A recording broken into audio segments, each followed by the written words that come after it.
Graduates, please take your seats.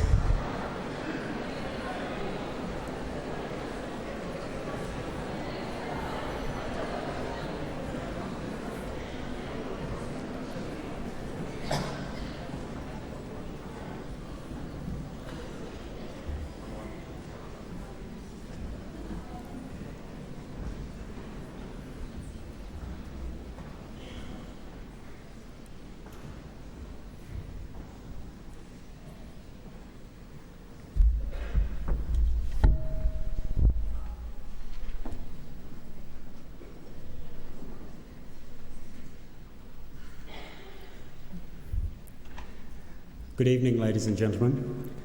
Welcome to the graduation ceremony for graduates of the Faculty of Humanities, the Faculty of Science and Technology, and the Queensland College of Art.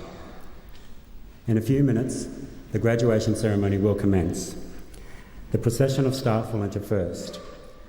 After a brief pause, the university fanfares will announce the entry of the dais party.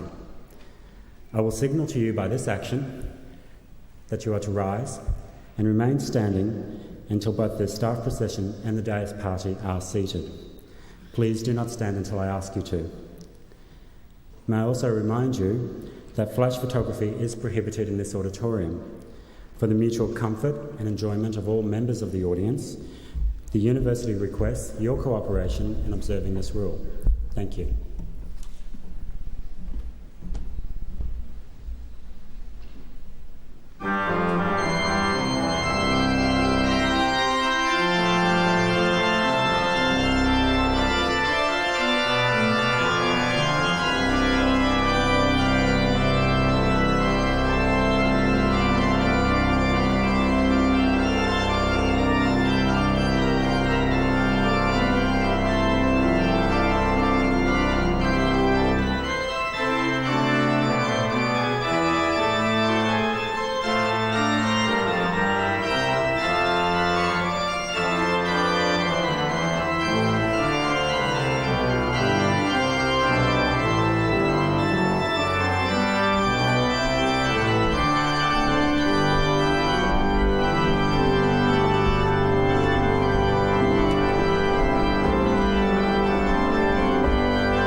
fellow members of the Council of Griffith University, Professor Roy Webb, Vice-Chancellor of the University,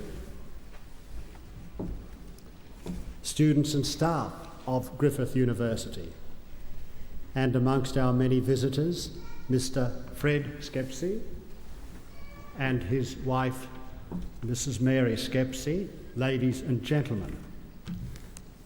It's the custom for Griffith University and its guests to gather to celebrate the conferral of academic awards on its graduates. While these occasions hold special significance for our graduates, their families and friends, they're important also for the entire university community. As Chancellor of Griffith University, it's my pleasure to extend a very warm welcome to everyone present, and at the same time to offer congratulations to each of our graduates. They're awarded now for their labours, which no doubt to them seemed endless at times. They will be proud of their achievements, and the university too is proud of them. It's also the custom for Griffith University to bestow its degree of Doctor of the University upon recipients whom it selects for what it regards as a high distinction.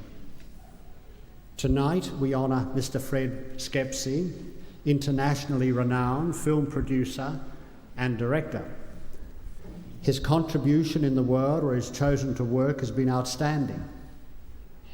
I may just add a general note of admiration on my own account. My first contact with any of his films when I went to see The Chant of Jimmy Blacksmith many years ago, and I, for one, thought it outstanding. He has gone on to work on the world stage since those days. He enjoys no mere parochial success, but his success has to be measured against the widest and most elevated standards. We are pleased with our own acuity in recognising this and inviting him to accept our degree, and he has done us the honour of accepting it. There can be pride in the country of his origin, which we are all entitled to share in. More will be said about Mr. Skepsey in a formal way later in the proceedings. In the meantime, I extend to him a very special welcome. We're delighted that he's able to share with us the important occasion in the life of the university, and we look forward to hearing his address. Griffith University has always been a progressive and innovative institution. The recent National Quality Assurance Review ranked Griffith in the first band, confirming it as one of the nation's top universities. That placing, we feel, reflects not only our vigorous adoption of quality improvement policies, but also supports the university in its commitment to the pursuit of excellence, academic rigour, student welfare, equity and intellectual freedom.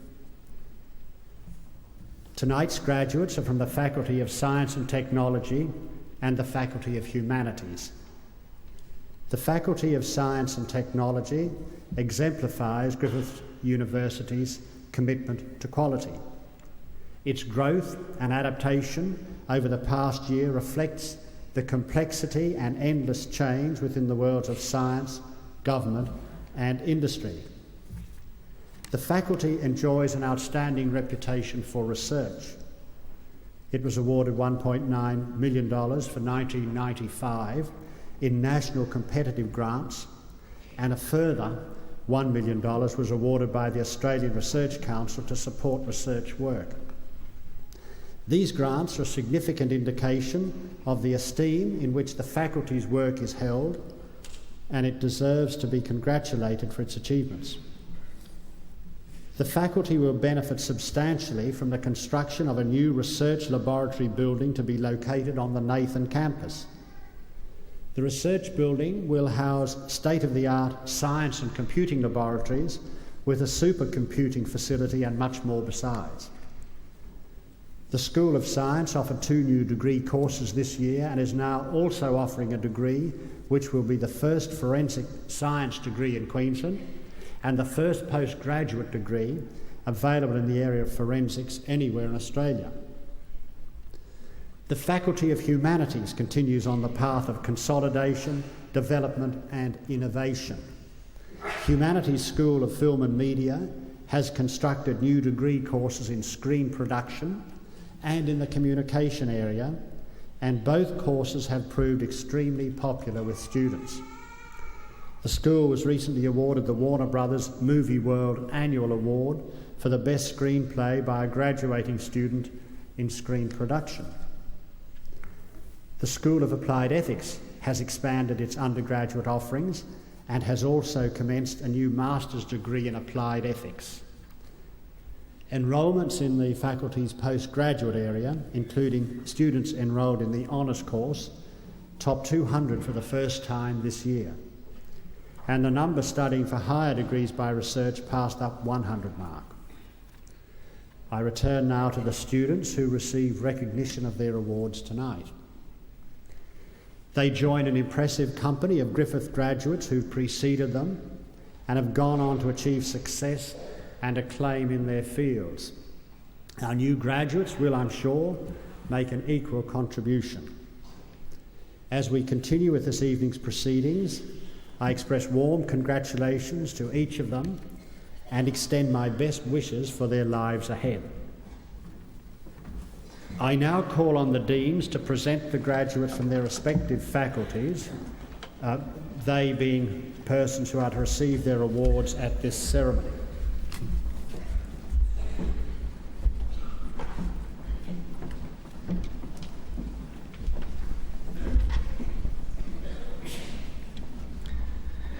Chancellor, the Dean of the Faculty of Humanities.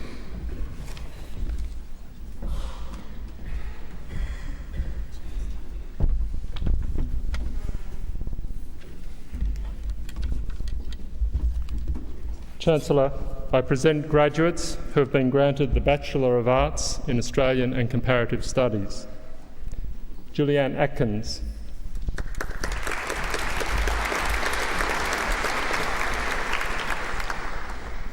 Barbara Bartlett.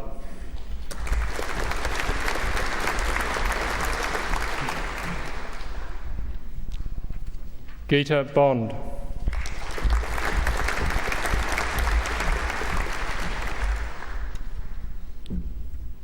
Mirella Ciccato.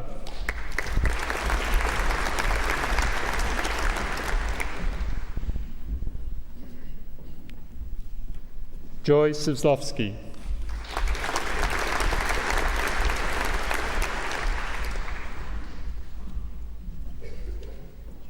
Pauline Everly.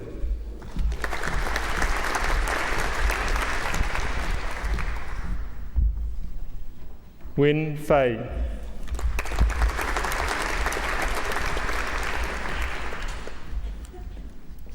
Anne Firma.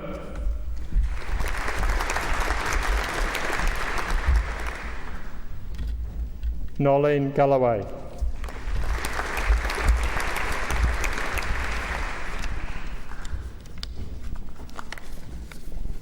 Bill Glasson.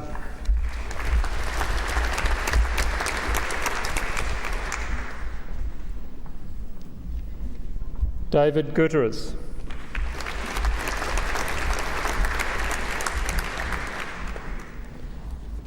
Linda Hayes.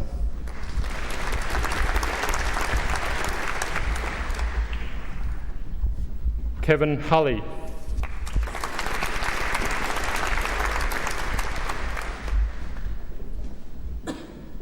Denise Johnston.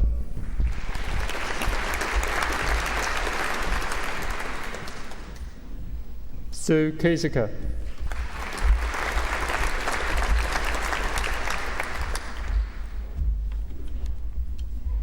James Lloyd.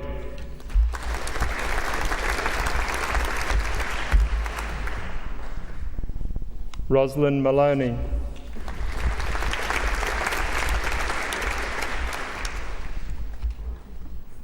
Maylise Murray O'Rourke.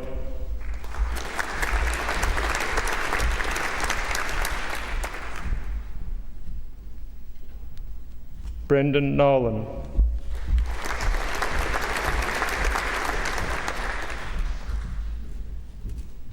Marie Phillips.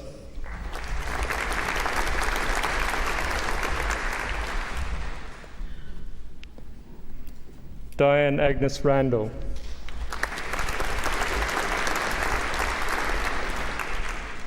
Stella Redhead.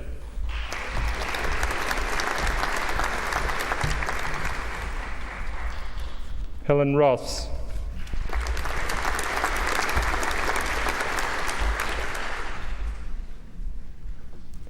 Karen Spotto.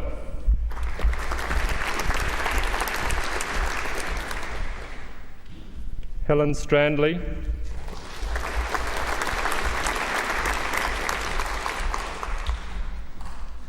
Carmel Taylor.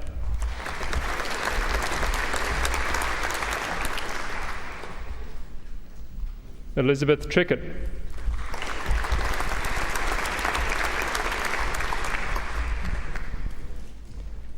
Ali Walker.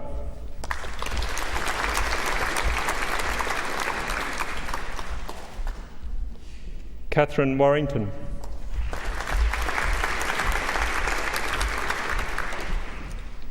Kathleen White.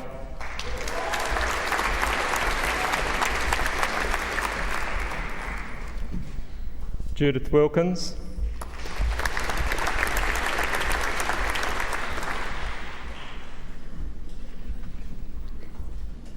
Joan Wilson-Jones.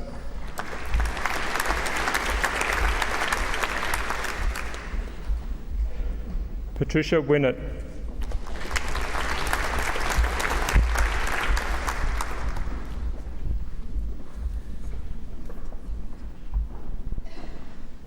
Chancellor, I present graduates who have been granted the Bachelor of Arts in Humanities.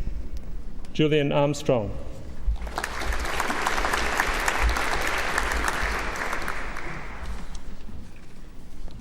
Scott Arnott.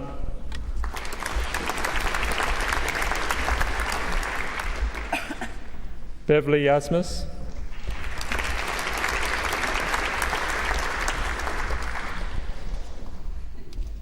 Helen Bellett.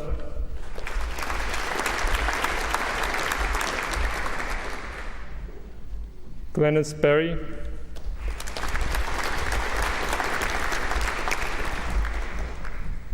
Helen Biggs.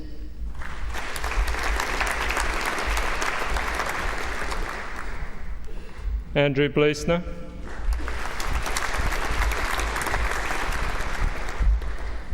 Megan Buckley.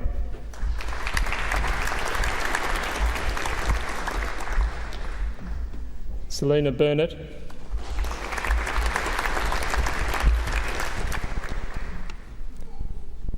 Stephen Burnett.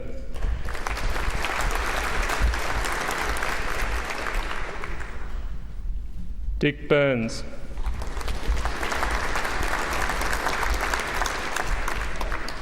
Gemma Carty.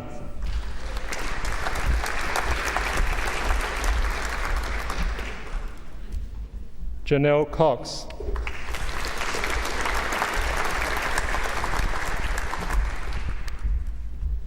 Winston Cullen. Rowan Cullen.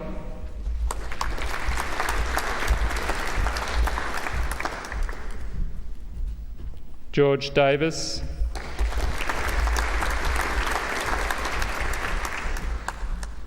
Jade Daylight Baker.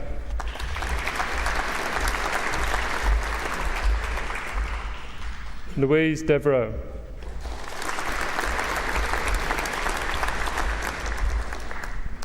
Martin Dollar.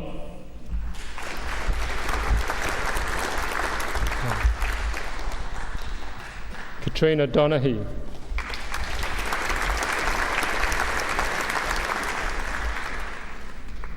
Annabelle Downs.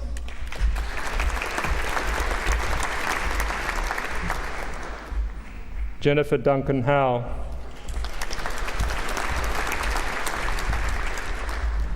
Alex Easton.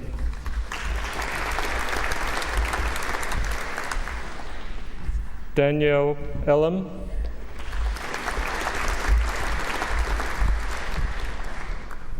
John Islander.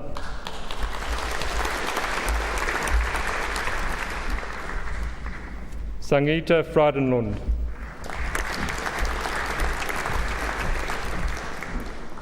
Lyndall Garland.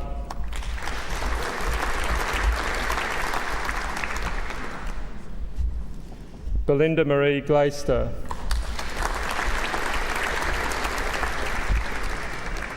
Anne Graham.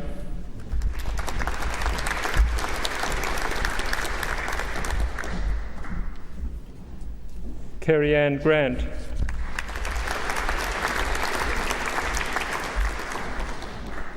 Robin Green.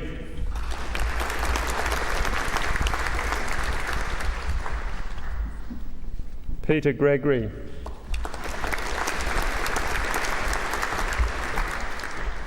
Melissa Haynes.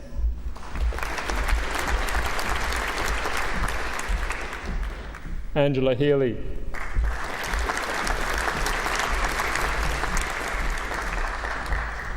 Michael Hewitt.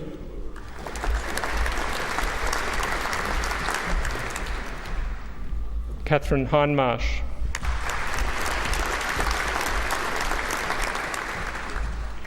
Lee Howlett.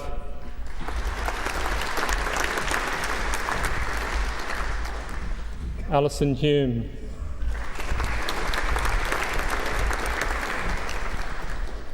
Angus Hutchins.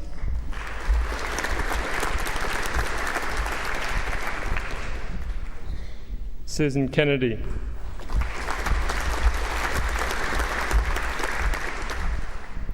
Fiona Kneen.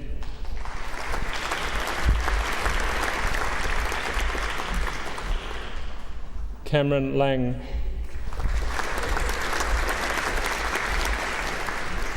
Rebecca Langlands.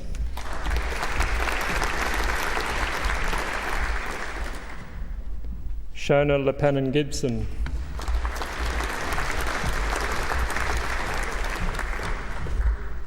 Maria Letters.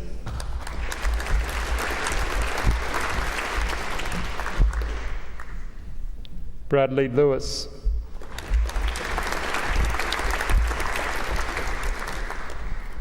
Jeff Licence.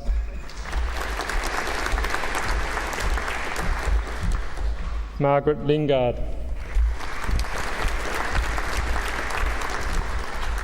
Troy Linthorne.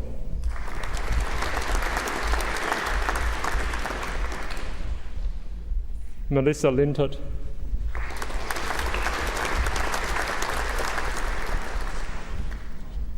Molly Lum.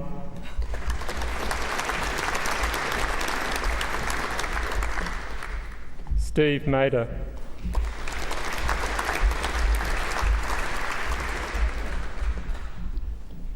Elizabeth Matthews.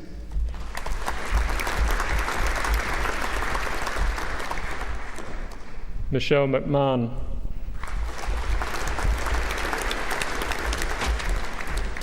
Peter Morris.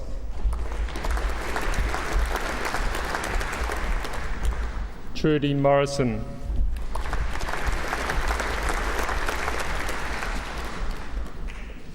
Suzanne Olver.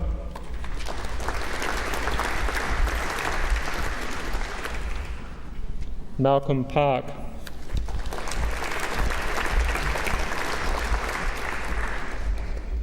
Mark Pears.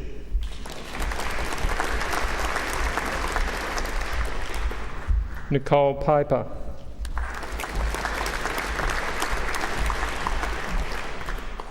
Nicole Pitt.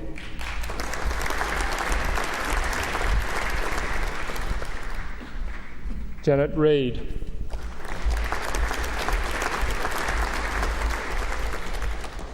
Lisa Ridgely.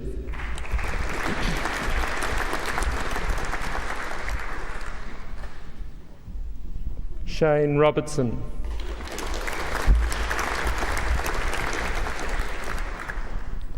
Sandra Rogers.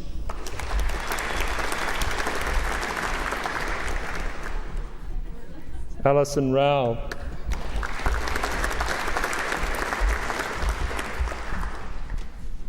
Freya Sampson.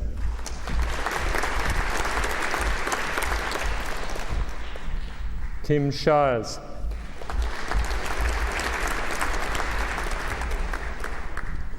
Jill Sines.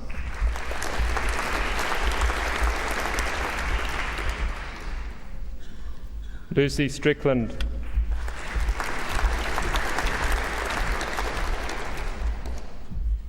Nadia Sundi.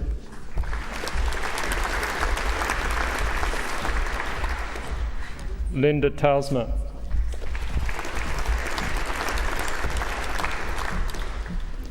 Anitra Toba.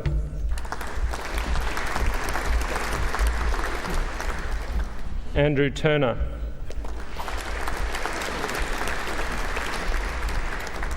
Lorraine Victorson.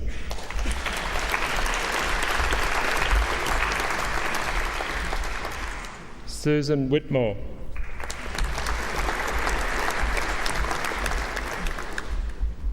Amanda Young.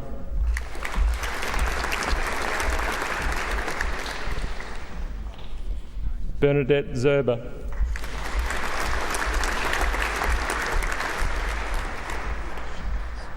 David Zully.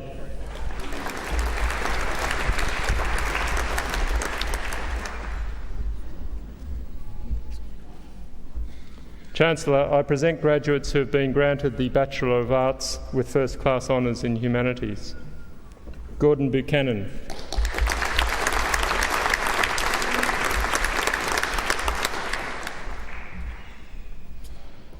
Christine Shahade.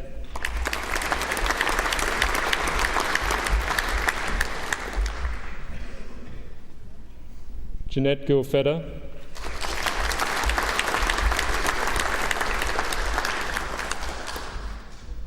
Fiona Lovell.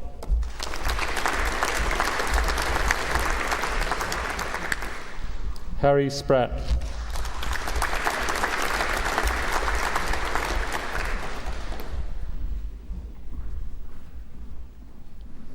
Chancellor, I present two graduates who have been granted the Bachelor of Arts with Second Class Honours, Division A in Humanities. Anthony Cuppett.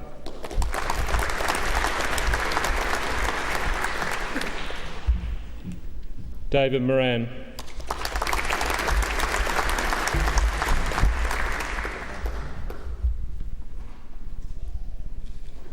Chancellor, I present two graduates who have been granted the Master of Arts in Australian Studies. Tim O'Dwyer.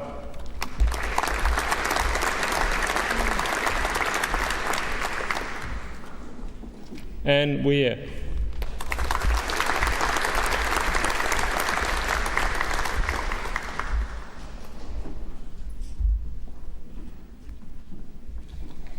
Chancellor, I present a graduate who has been granted the Master of Arts in Cultural Policy Studies.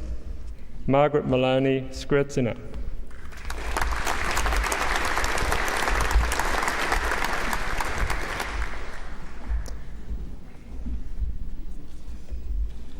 Chancellor, I present a graduate who has been granted the Master of Arts in Film and Television Studies.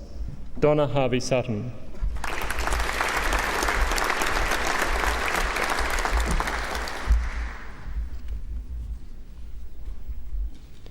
Chancellor, I present graduates who have been granted the Master of Arts in Women's Studies.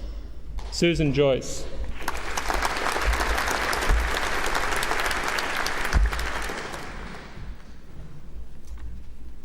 Catherine O'Leary.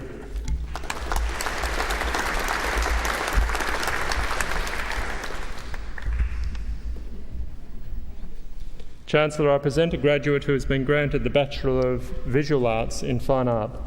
Simon James Turner.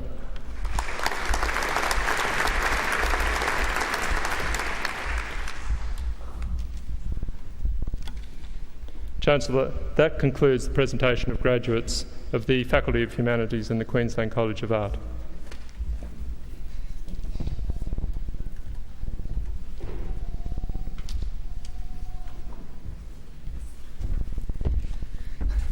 Chancellor, the Dean of the Faculty of Science and Technology.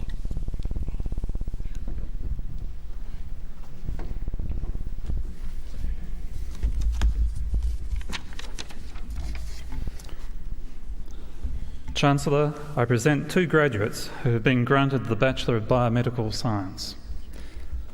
Narelle Azzopardi.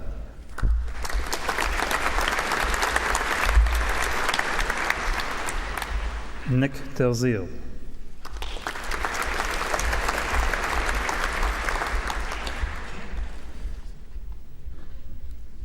Chris Hansen.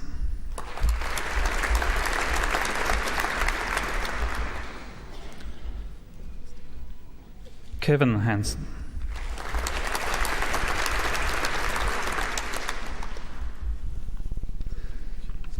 Deborah Hansel.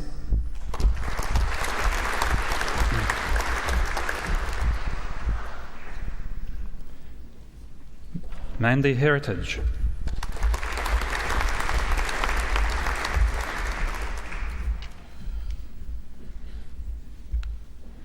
Paula Herman.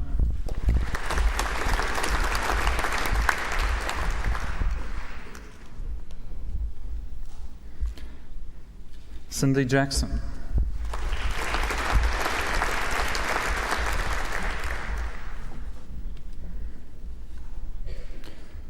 Pranal Kumar.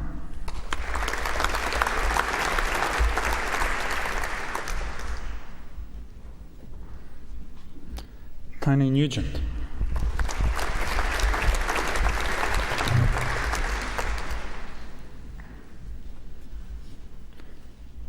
Ainsley Sands.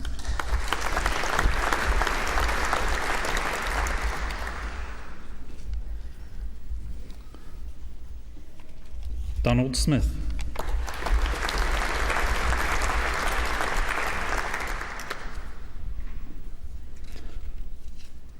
Anne Tran.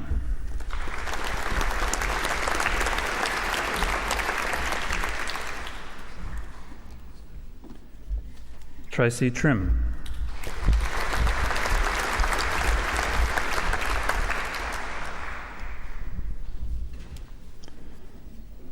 Melanie Voigt.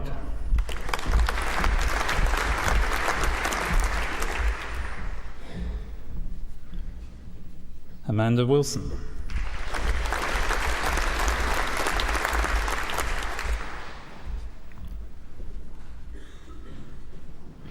Chancellor, I present graduates who have been granted the Bachelor of Engineering in Microelectronic Engineering. Michael Cook.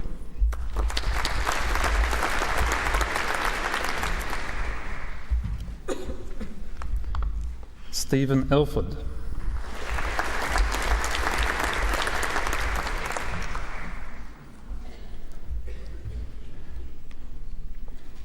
Paul Munday.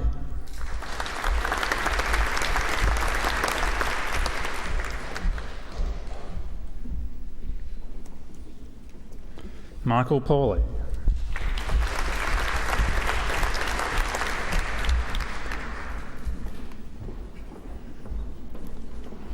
Chancellor, I present graduates who have been granted the Bachelor of Informatics or Bachelor of Information Technology. Jane Adams.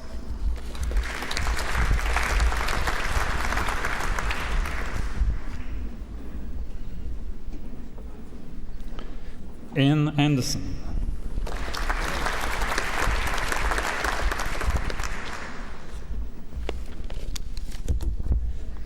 Johannes Astra.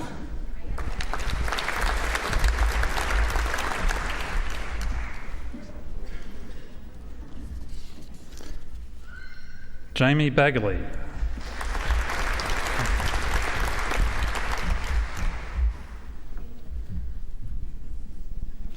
John Bailey.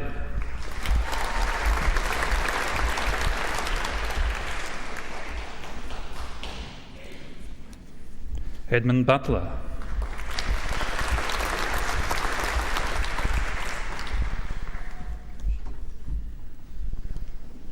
Patrick Cannon.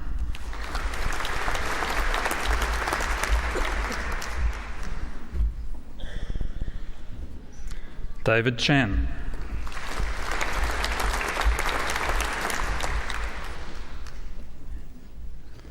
Jeremy Schick.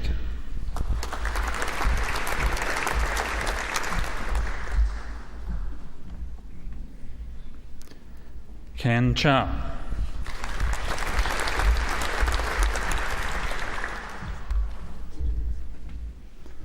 Glenn Crawford.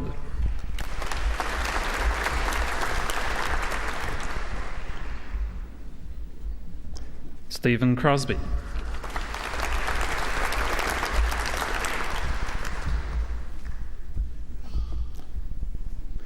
Greg Dill.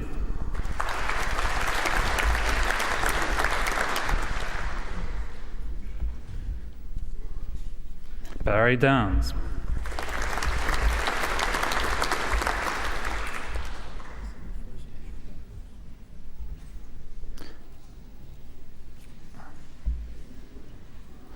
Rachel Egan.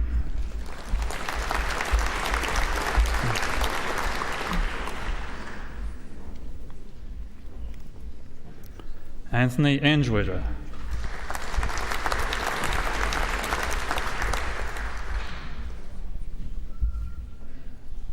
Roberto Garcia.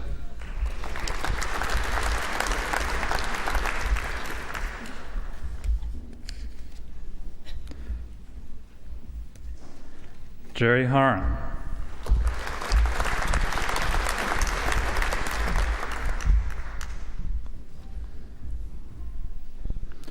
Russell Johnson.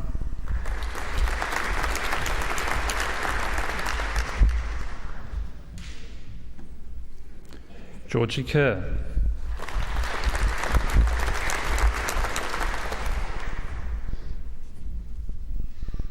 Chi Chu Chong.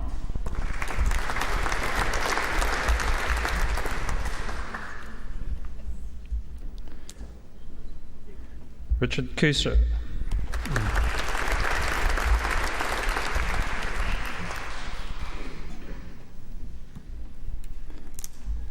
Alice Lyle.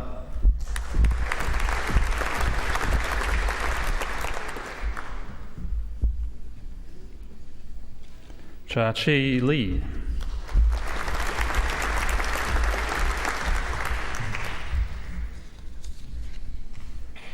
Tracy Lightfoot.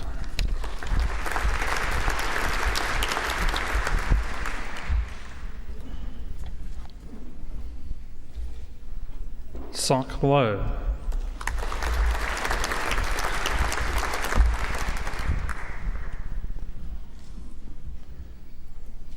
Raymond Ma.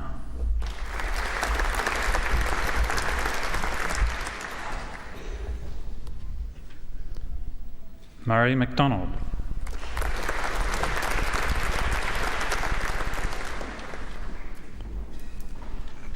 Samuel Mitting.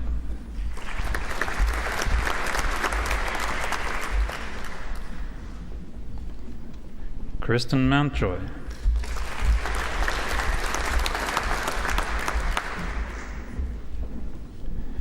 Anthony Newell.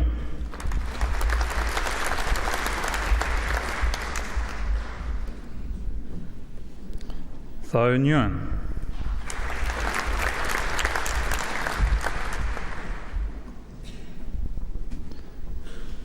Ricardo Nunes.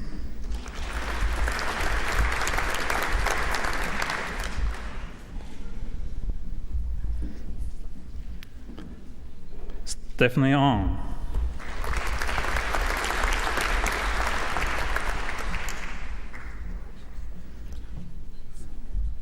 Kim Pettigrew.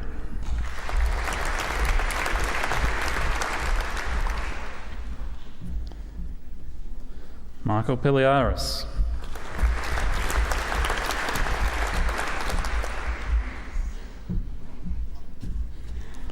Russell Pollard.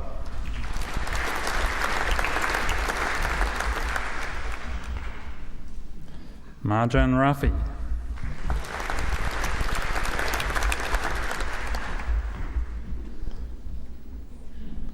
Rosalind Reinecker.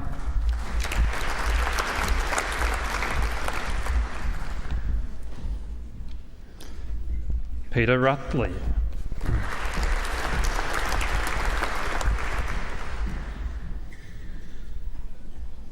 Inga Seelig.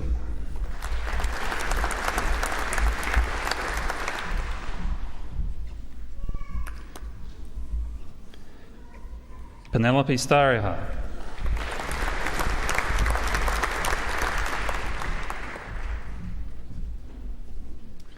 Koji Tanaka.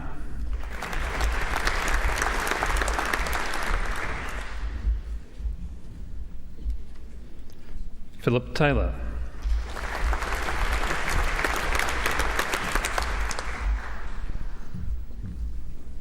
Rachel Thompson.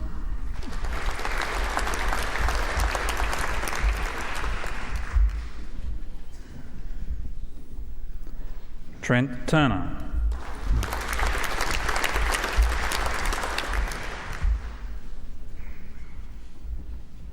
Shane Twist.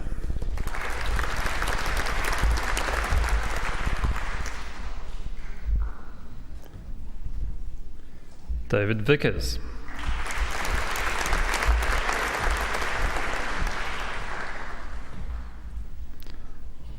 Mark Villison.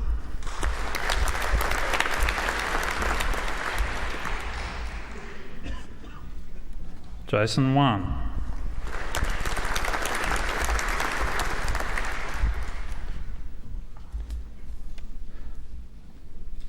Tommy Wong.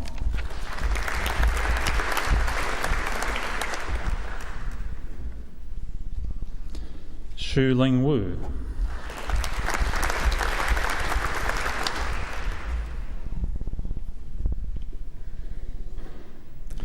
Chancellor, I present graduates who have been granted the Bachelor of Science. Jacqueline Bailey.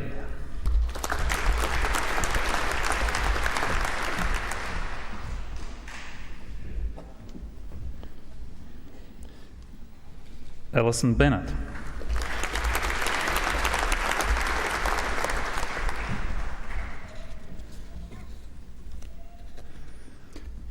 Tina Bloomfield.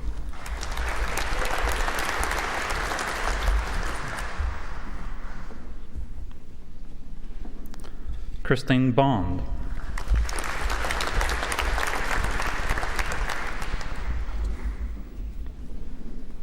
Clint Bracken.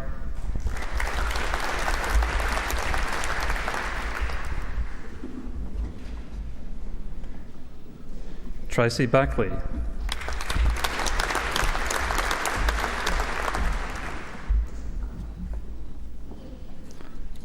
Araluen Campbell.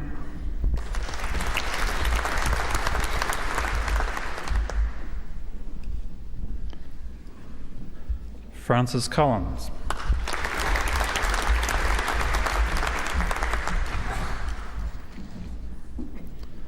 Peter Davidson.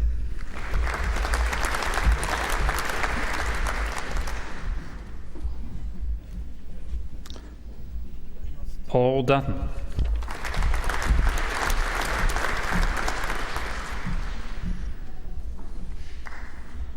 Debbie Gregory.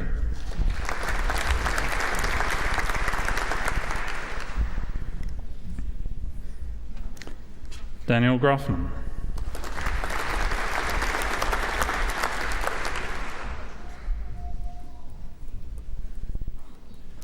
Catherine Hegarty.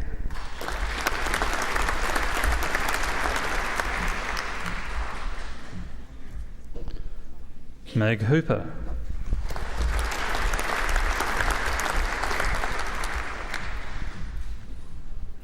Julie Hopewell.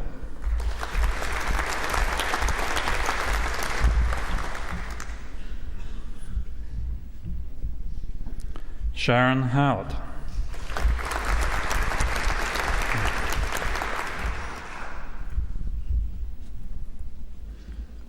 Nicole Judd.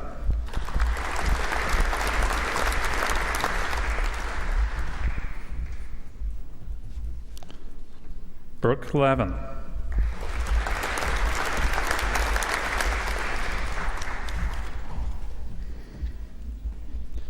Ian Lees.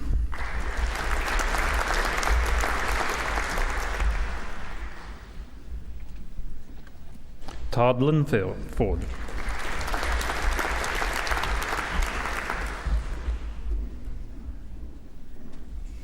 Pauline McDonald.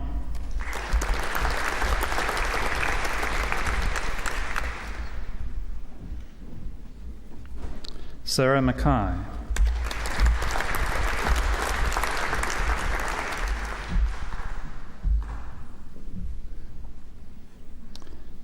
Beth Menger.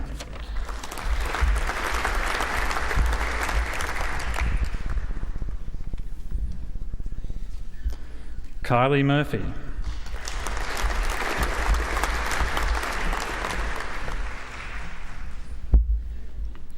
Ryan Myers.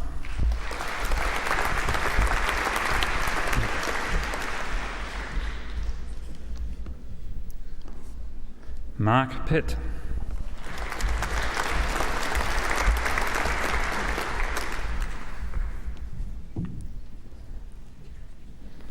Helen Quigley.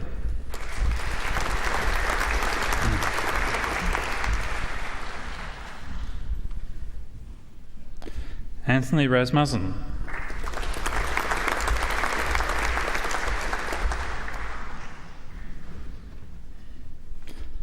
Alan Ratty.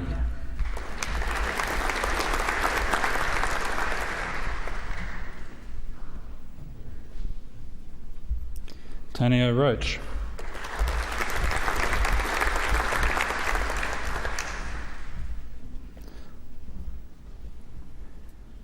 Stuart Russell.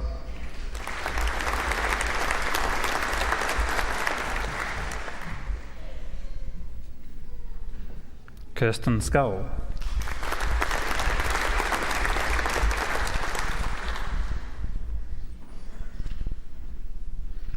Judy Spencer.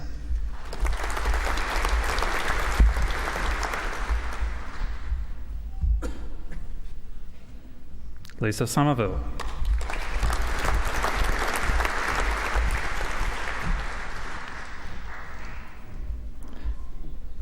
Delmonium Taha.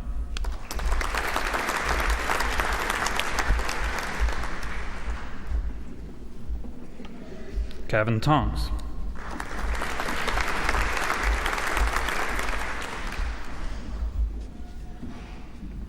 Martin Townsend.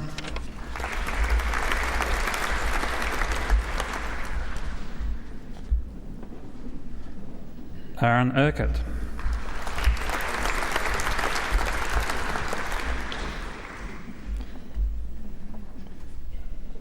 Rafael Villalva.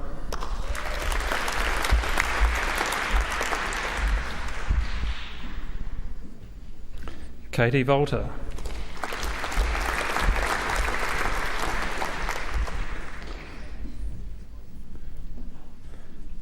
Linda Wilson.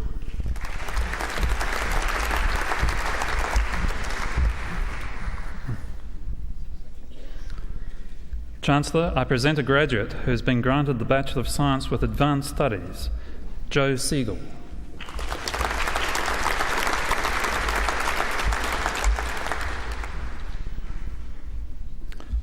Chancellor, I present graduates who have been granted the Bachelor of Science with Aviation, Claire Blackban.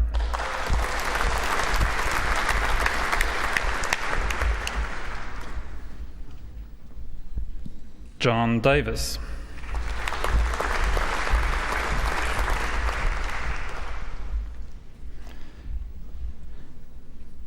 Michelle Kotning.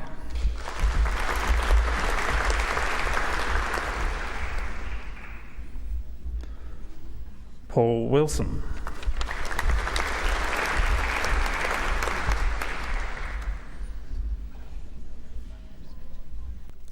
Chancellor, I present a graduate who has been granted the Bachelor of Science in Biotechnology, Robbie Buckley.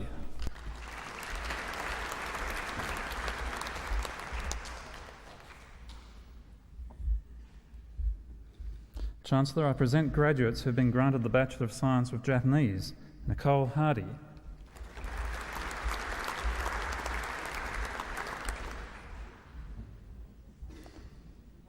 Shelley Johnston.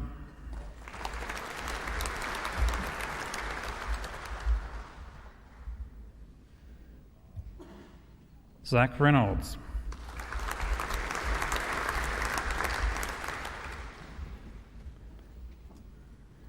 Kerry Wells.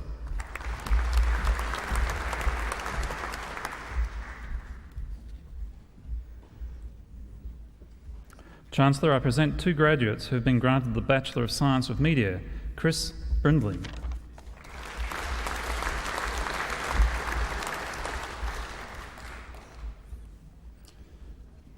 Jane Harvey.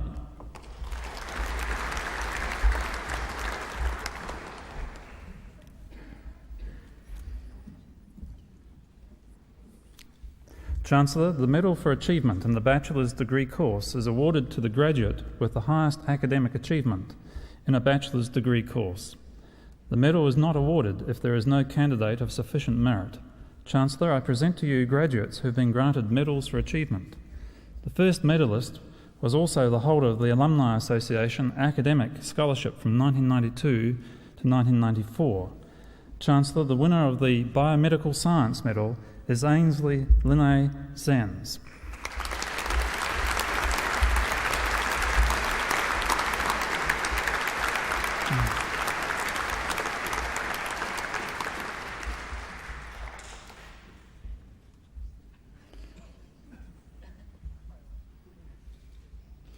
The winner of the Information Technology Medal is David John Vickers.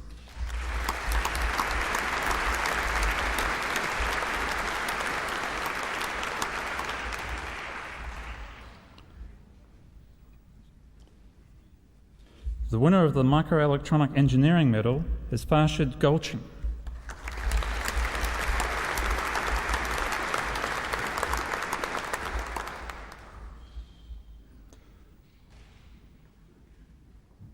The winner of the Science Medal is Robbie William Buckley.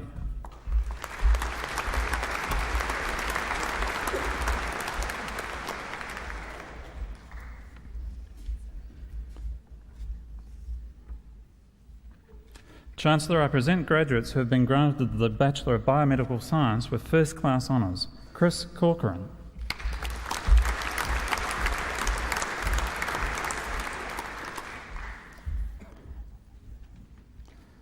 Barry Kirby.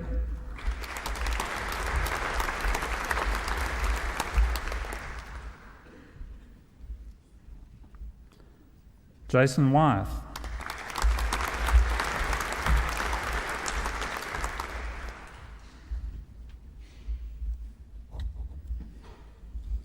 Chancellor, I present a graduate who has been granted the Bachelor of Biomedical Science with second-class Division A honours, Mary Louise Whitted.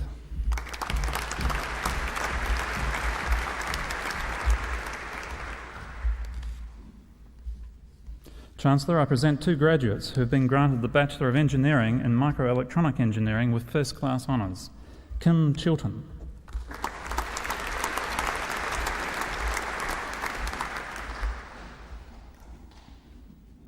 Farshid Golchin.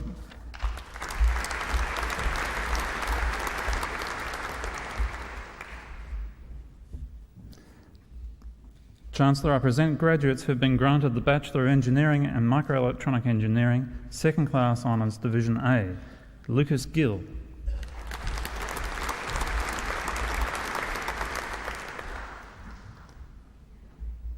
Stephen Jarecki.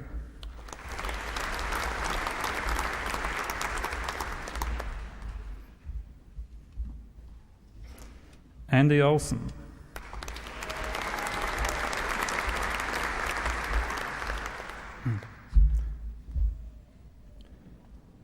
Tuan Pham.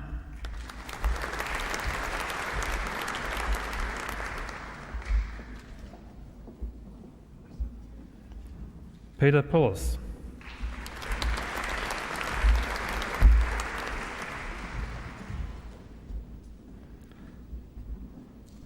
Mark Robertson.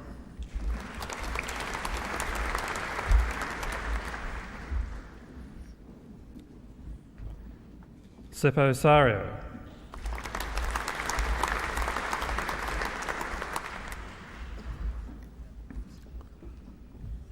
Christopher Snape.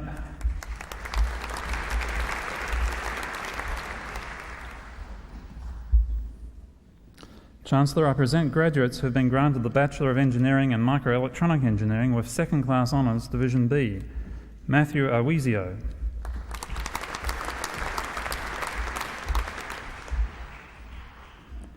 Jeffrey Bladden.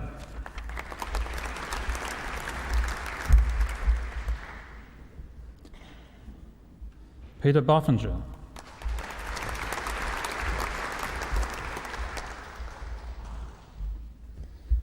Alex Borodin.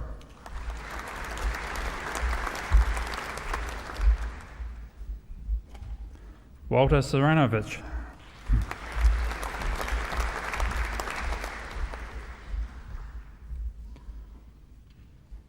Roderick Dorr.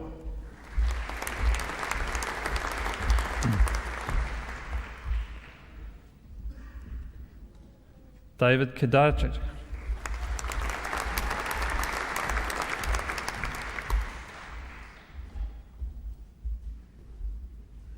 Atta Macball.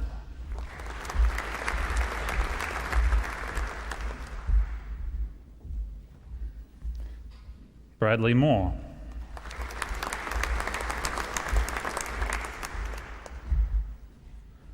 Jason Moore.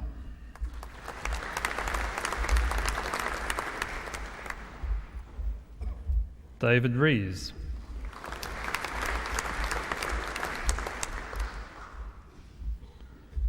Morkesh Singh.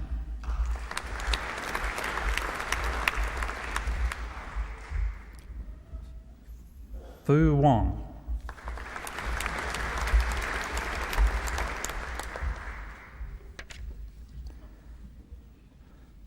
Chancellor, I present graduates who have been granted the Bachelor of Informatics or Bachelor of Information Technology with first class honours.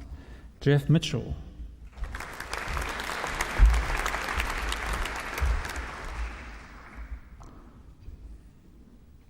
Gregory Uppington.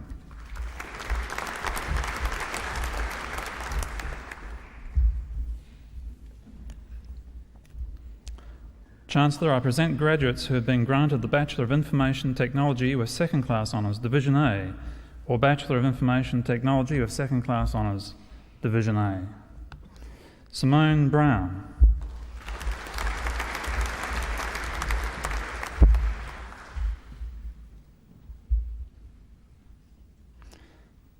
Darryl G.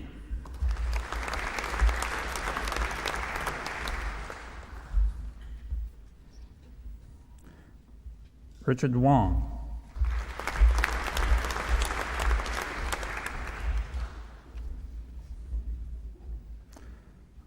Chancellor, I present two graduates who have been granted the Bachelor of Science with first class honours. Michael Batzloff.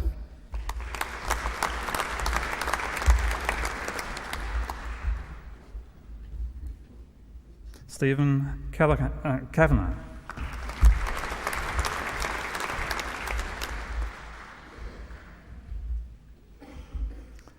Adrian Hellam.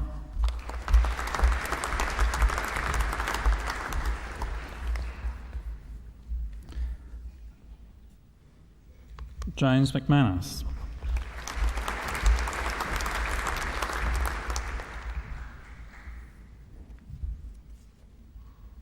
Ricky Woods.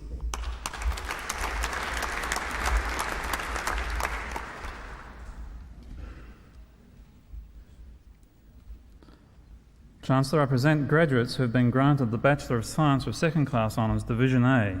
Michelle Berger.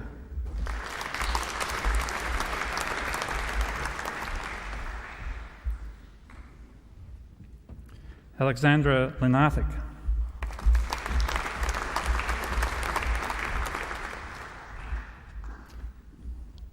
Annette Nurendorf.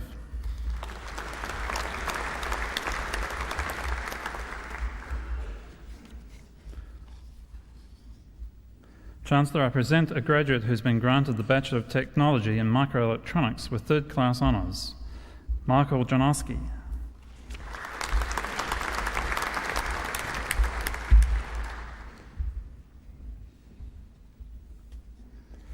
Chancellor, I present a graduate who has been granted the Graduate Diploma of Biotechnology, Alexander Baker.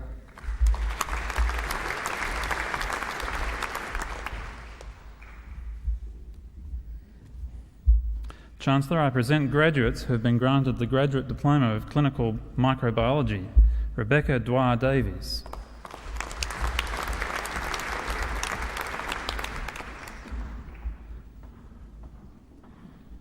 Deborah Gill.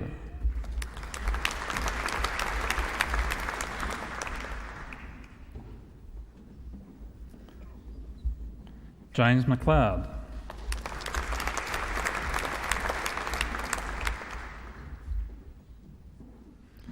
Kathy Meiklejohn.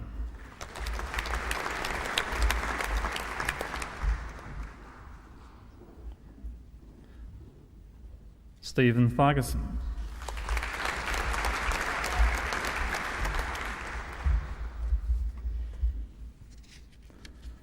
Chancellor, I present a graduate who has been granted the Graduate Diploma of Clinical Physiology, Wayne Paddock.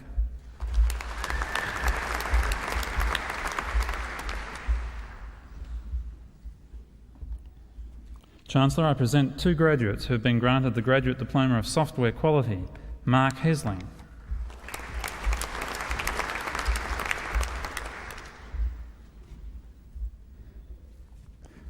Frank Setti-Tron.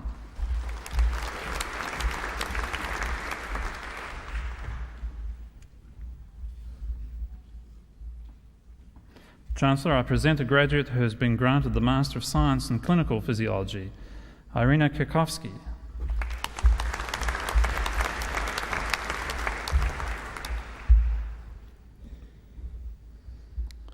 Chancellor, I present two graduates who have been granted the Master of Science, Patrick Connaughton.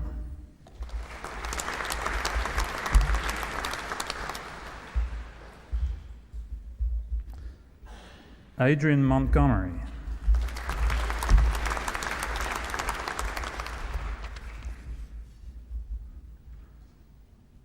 Chancellor, I present graduates who have been granted the Master of Technology Management, Andrew Boulis.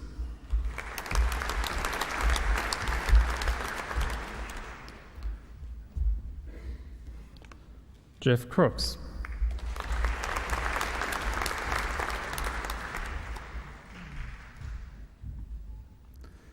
Timothy Daniels.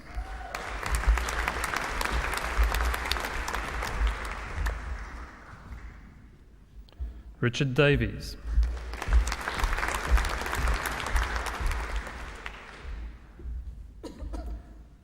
Pat Glynn.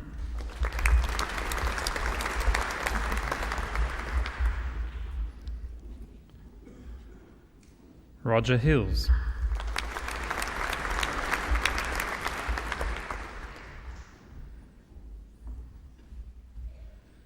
Daniel Lai.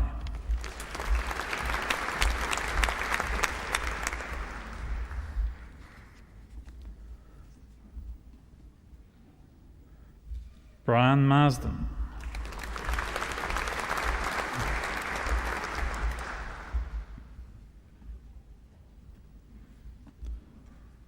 Alexander McGill.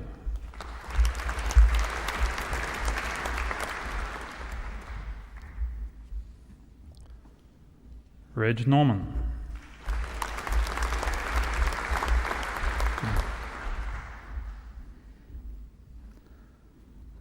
Graham O'Neill.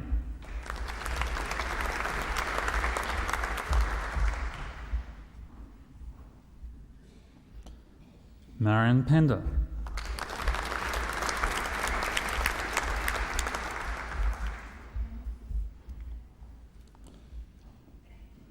Tony Schreiber.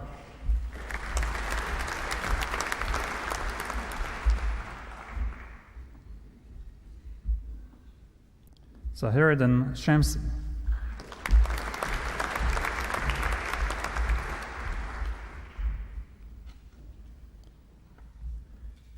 Kerry Ann Simic.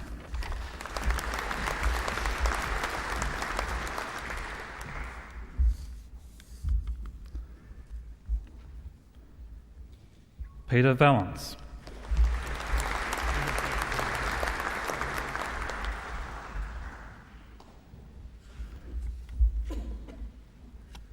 Chancellor, that concludes the presentation of graduates of the Faculty of Science and Technology.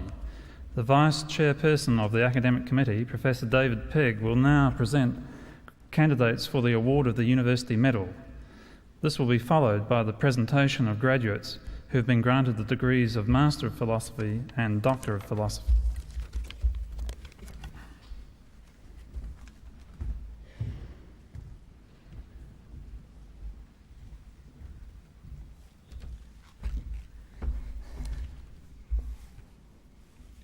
Chancellor, the University Medal may be awarded to a graduate who has completed the requirements for both a bachelor's degree of the university and a degree with honours in recognition of academic excellence. Chancellor, I am pleased to present a graduate of the Faculty of Humanities who has been granted the 1994 University Medal, George Henry Spratt.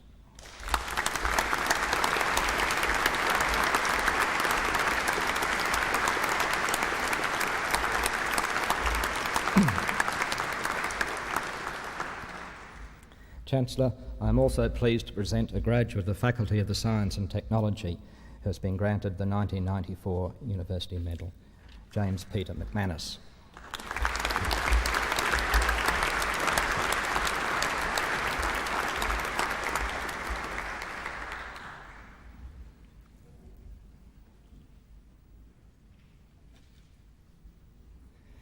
Chancellor, before proceeding with the presentation of the Research Higher Degree graduates, I shall, with your approval, read a citation introducing each of these graduates.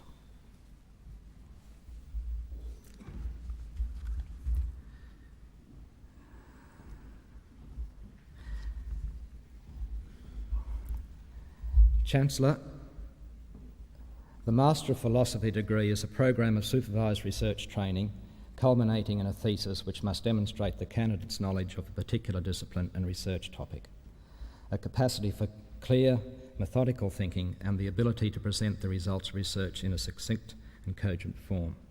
Tonight, the University is proud to honour a graduate who has satisfied these criteria for the award of the degree. Chancellor, Joanne Murray has been granted the degree of the Master of Philosophy taken in the Faculty of Science and Technology.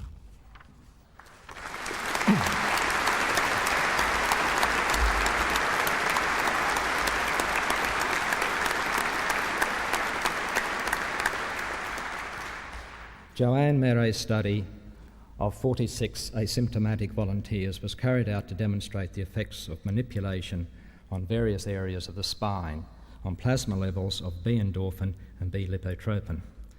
The results of this study demonstrate a significant rise in both plasma B endorphin and B lipotropin levels after a single manipulation to either the cervical, thoracic or lumbar spine or sacroiliac joint.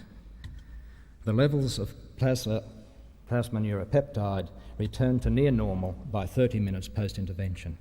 Physiological effects of plasma B endorphin and B lipotropin at higher levels as a neurotransmitter and a neuromodulator are well known, but the levels observed in this study are uncertain.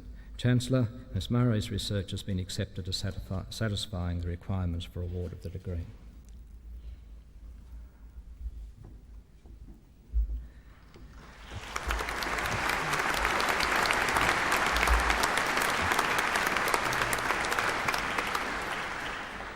Chancellor, the degree of Doctor of Philosophy is awarded to a graduate who has successfully completed a prescribed program of study, principally of research. A thesis embodying the outcomes of the research is the principal basis of examination. The degree is only awarded if the examiners are satisfied that the thesis makes a significant and original contribution to knowledge and understanding of the field of knowledge with which it is concerned. Tonight, the University is proud to honour its Doctor of Philosophy graduates who have satisfied these rigorous criteria for the award of the degree. Chancellor Belinda Jane Carpenter has been granted the degree of Doctor of Philosophy taken in the Faculty of Humanities.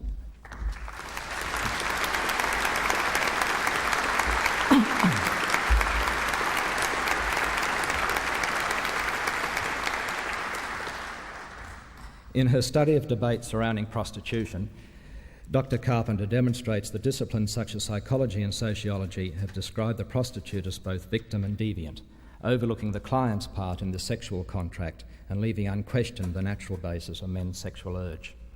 Carpenter argues that feminist critiques can only occupy a consistent position within this debate if they acknowledge that prostitution derives from the formation of gender relations in modern liberal democracies. Chancellor, Dr. Carpenter's research has been accepted as satisfying the requirements for award of the degree.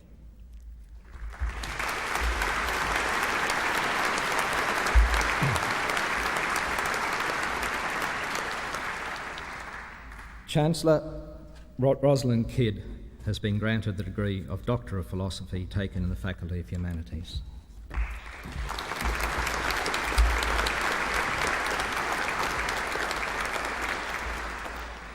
Over a period of 100 years, the Indigenous peoples of Queensland and the Torres Strait Islands were subject to an intensive regime of administration.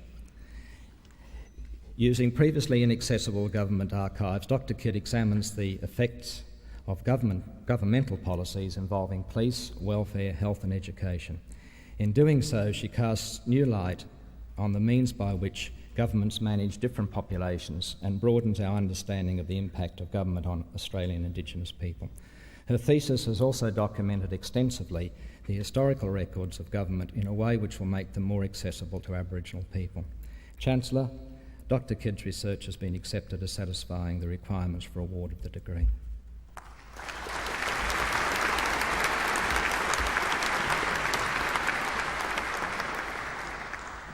Chancellor Denise Lee Meredith has been granted the degree of Doctor of Philosophy taken in the Faculty of Humanities.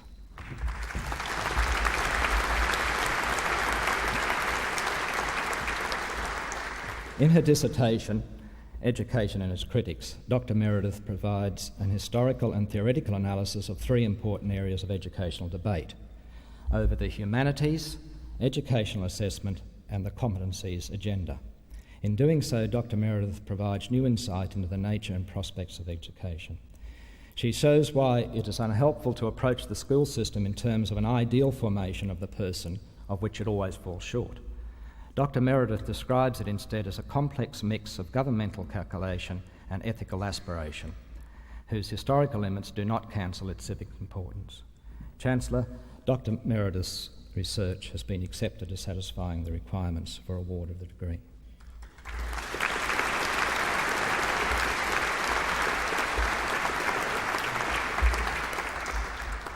Chancellor Richard Allen Hindmarsh has been granted the degree of Doctor of Philosophy taken in the Faculty of Science and Technology.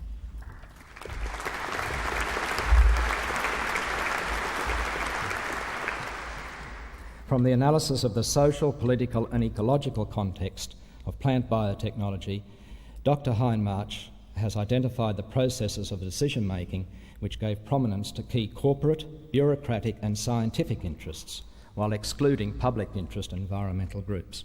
This established a particular trajectory of technological change which proved profitable to the transnational companies involved, but which rendered marginal broader social and ecological issues, such as the release into the environment of novel genetically engineered organisms and their potential impact on existing ecosystems.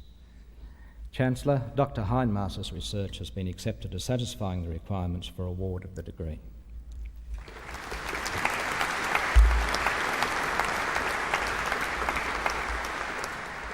Chancellor Wayne George Murrell has been granted the degree of Doctor of Philosophy taken in the Faculty of Science and Technology.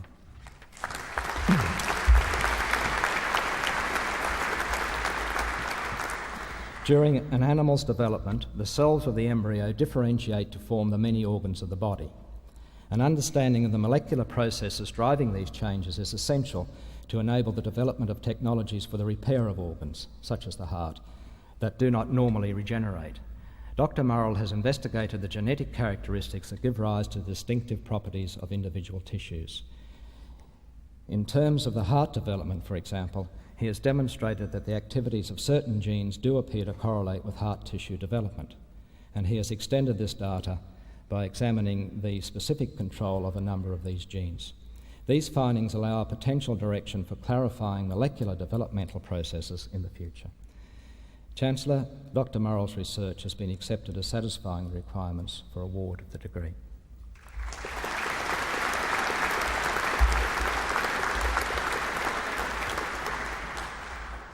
Chancellor Renata City has been granted the degree of Doctor of Philosophy taken in the Faculty of Science and Technology.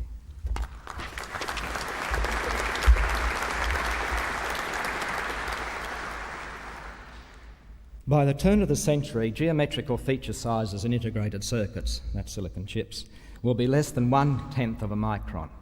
Dr. Sethi has shown that normal manufacturing fluctuations currently incurred in producing these integrated circuits will no longer be acceptable. Significantly, Dr. Sethi has proposed two methods, that's the forward correction and relaxation of quality acceptance limits, that will produce integrated circuits which have acceptable characteristics. Chancellor, Dr. Siddy's research has been accepted as satisfying the requirements for award of the degree.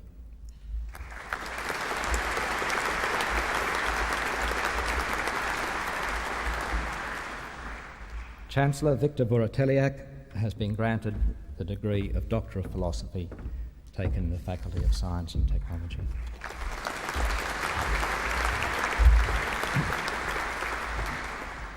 In pregnancy, the presence of amniotic fluid in the vagina indicates rupture of the amniotic membranes.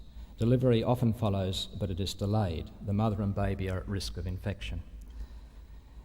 Dr. Voroteliak's research has centred on isolating a factor that is present in amniotic fluid and, from this, developing an improved clinical test to be used for determining premature rupture of the amniotic membranes. Preliminary clinical trials of this test have been carried out at Brisbane's Mater Hospital and have confirmed the diagnostic value of the new procedure. The test is being further developed for potential commercial use. Chancellor, Dr. Voroteliak's research has been accepted as satisfying requirements for award of the degree.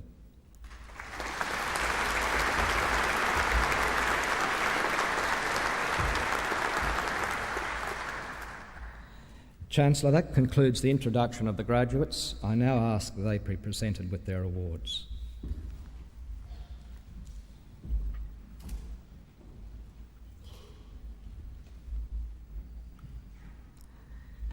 Chancellor, I present Joanne Marie Marais, who has been granted the degree of Master of Philosophy.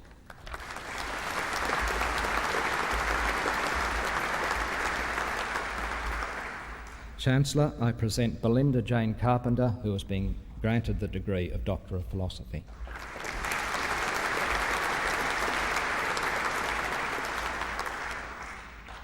Chancellor, I present Rosalind Kidd, who has been granted the degree of Doctor of Philosophy.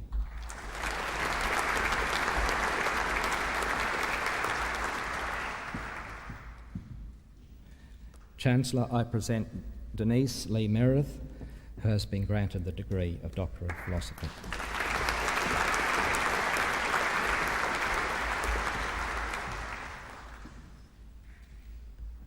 Chancellor, I present Richard Allen Hindmarsh, who has been granted the degree of Doctor of Philosophy.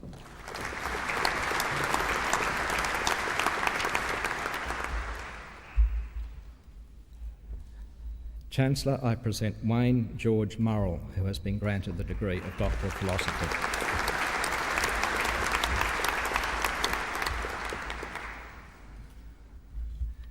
Chancellor, I present Renata City, who has been granted the degree of Doctor of Philosophy.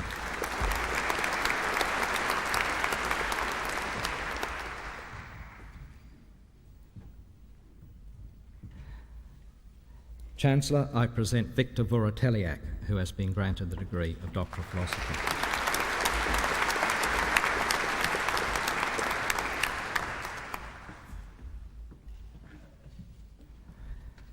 Chancellor, that concludes the presentation of Master of Philosophy and Doctor of Philosophy graduates.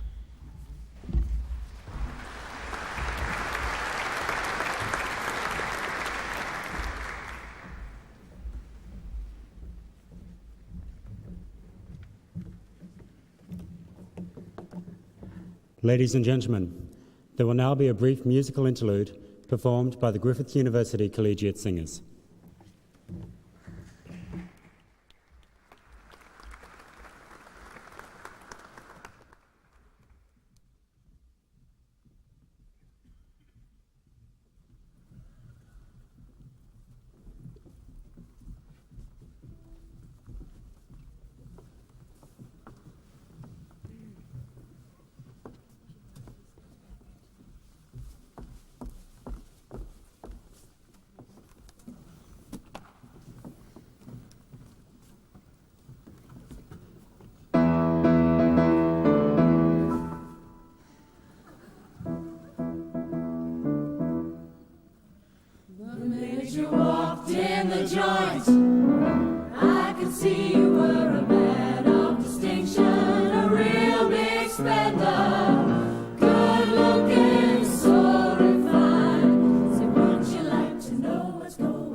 I don't pop my cork for every guy.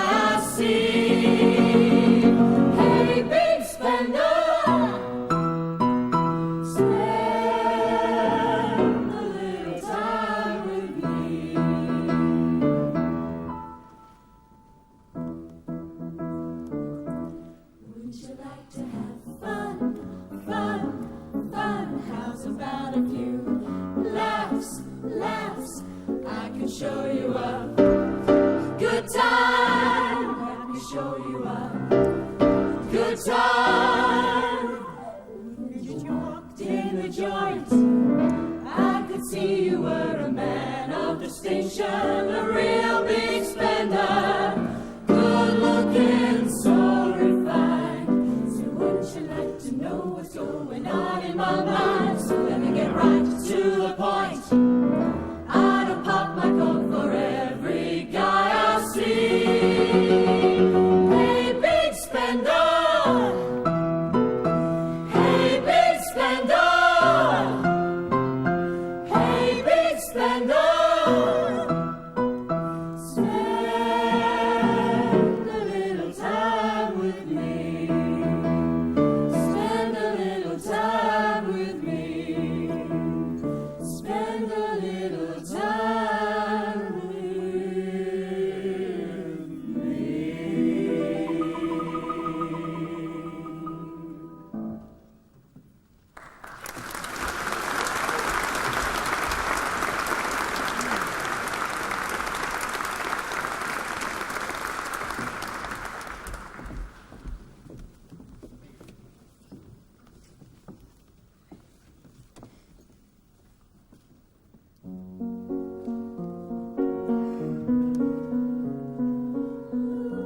Lord bless you and keep you. The Lord make His face to shine upon you,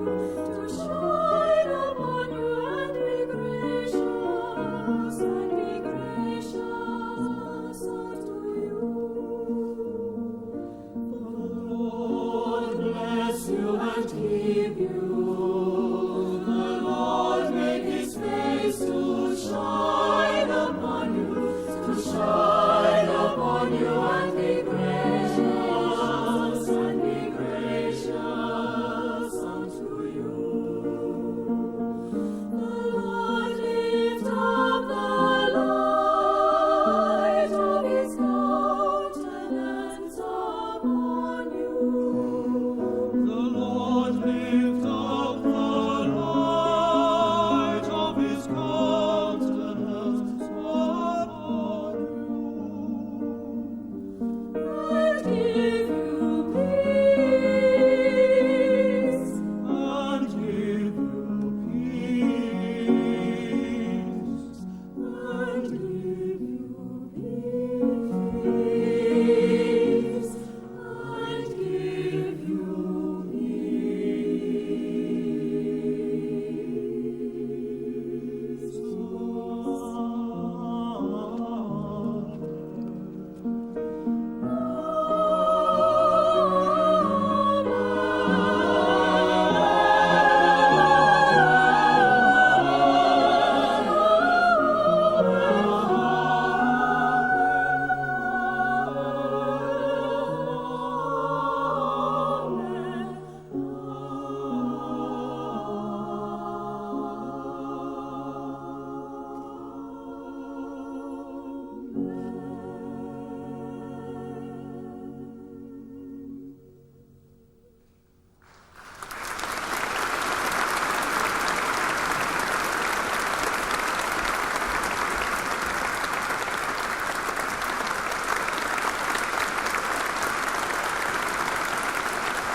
Chancellor, the Vice-Chancellor will present Mr. Fred Skepsey for the award of the degree of Doctor of the University. However, before the presentation, we shall view a short video of Mr. Skepsey's outstanding achievements.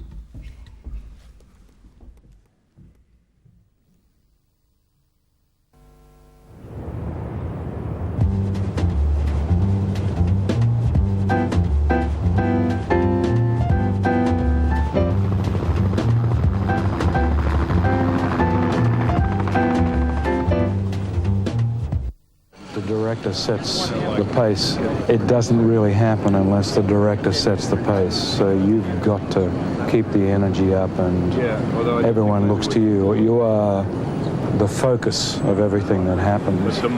And by that I don't mean inattention. It's just that there are a number of skills being employed. You know, there's up to 30 skills being employed in any one shot, and somebody has to focus all those skills to the one point, and that's really my role. Okay, that's 5:23, take one.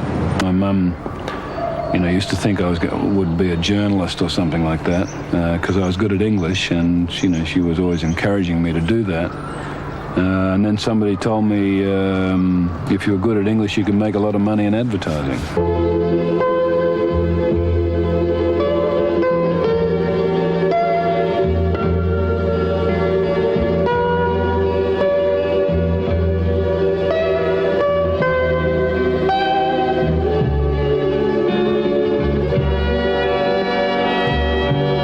Come to where the flavor is. Come to Marlborough Country.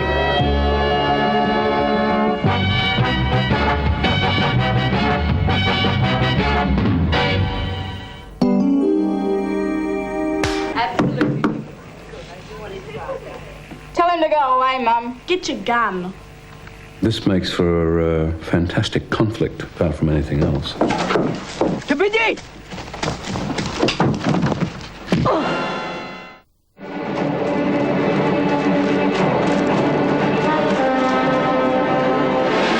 I did see it as some opportunity to explore, in a very good story, what we do to one another culturally.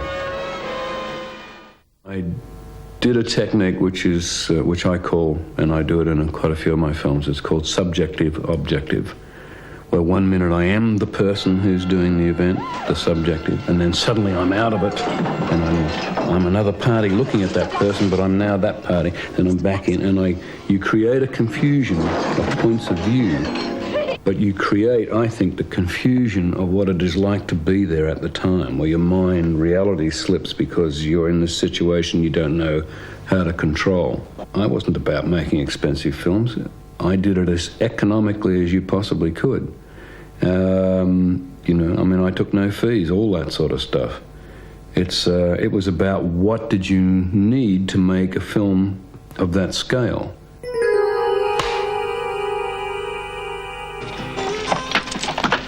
The next time we go out to rob, I'm going to make the selections on what to rob. Playing Barbarossa was a lot of fun. Willie Nelson's a great character. If I say we're going to rob beehives, well, you get you one of the little bee swatters, you swat some bees. And if I say... Buenos dias. You're on my road, amigos. What are you doing on my road, huh? I don't see no sign. It says this is your road. You see a sign, farm boy? They already have a big sign up there that says this is my road.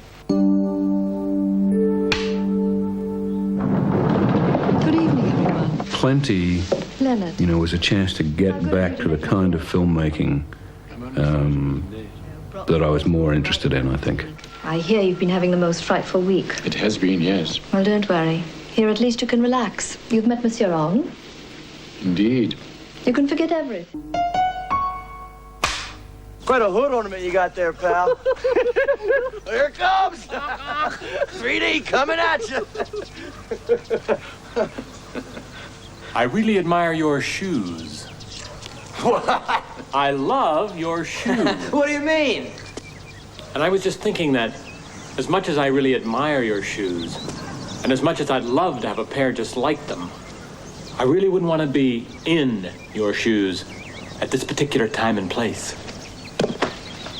The great thing for me about Roxanne, it reminded me of all of the things I used to do when I was first making films, and It's about the correlation between alcohol consumption and Yo, get out. There's Dingo in the tent. Did you go to university, Greg? Dingo's got the baby! You can drink it. God, no, please, God, help. The Dingo's got my baby! What?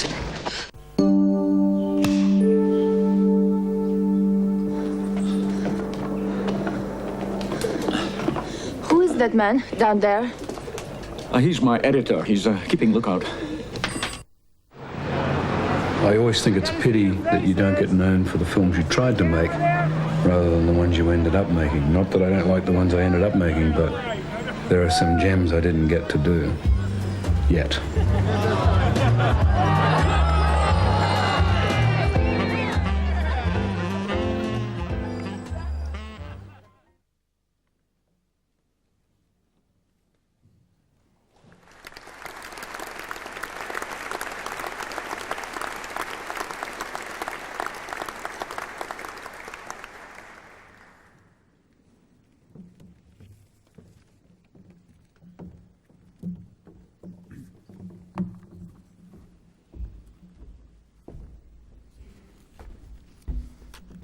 With the authority of the Council, I shall now confer the degree of Doctor of the University. I call upon the Vice-Chancellor to make this presentation. Chancellor of the Council of the University has resolved to award the degree of Doctor of the University to Mr. Fred Skepsey.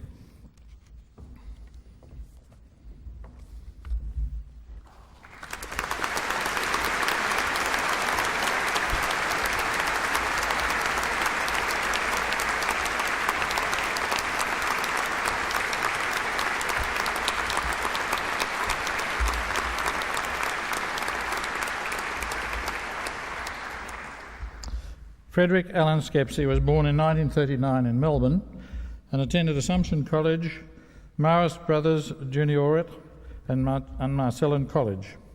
His media career began in 1955. He had left school at 15, not because of any academic shortcomings, but because he was, in his own words, impatient. Indeed, his excellence in English was one factor which propelled him towards advertising. He started as a dispatch boy, but when television reached Australia, he moved quickly into a television department where he wrote, directed and produced television advertisements. His advertisements included those for Lipton Jiggler tea bags and many for Marlboro cigarettes, and won several awards. After working for 2 advertising firms, he took over the management of the Melbourne branch of the newsreel company Cinesound. With the decline of newsreels, he later bought out the company to form his own production company, Film House, of which he was managing director until 1979 and later chair. Work in advertising and newsreel was a means towards the end of directing fictional films, and working in advertising enabled him to develop business as well as filmmaking skills.